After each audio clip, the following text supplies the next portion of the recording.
UPSC असू द्या किंवा MPSC आणि कंबाईनसारख्या एक्झाममध्ये सुद्धा यावर डायरेक्ट प्रश्न विचारण्यात आलेले आहेत. तर चला बघूया घटनात्मक वर्सेस वैधानिक संस्था. घटनात्मक संस्था त्या असतात ज्याचा उल्लेख हा संविधानामध्ये म्हणजेच राज्यघटनेमध्ये असतो आणि ज्याच्याशी संबंधित एक कलम असतात, ठीक आहे. आणि याच्यामध्ये काही सुधारणा करायची असतील तर डायरेक्ट घटनादुरुस्ती केली जाते. परंतु वैधानिक संस्था त्या आहेत ज्यांची निर्मिती संसद तसेच राज्य विधिमंडळ जे आहे ते कायद्याद्वारे करतं, ठीक आहे.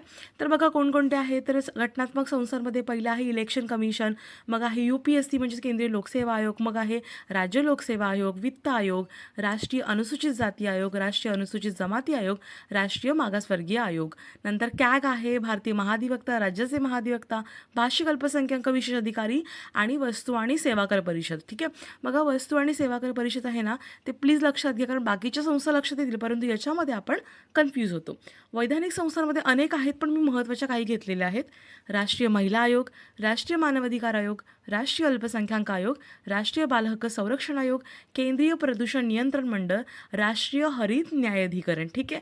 आणि अजून थोडंसं नॉलेजसाठी सांगेन की सेबी आहे, PFRDA आहे, RBI आहे म्हणजे रिझर्व्ह बँक ऑफ इंडिया आहे.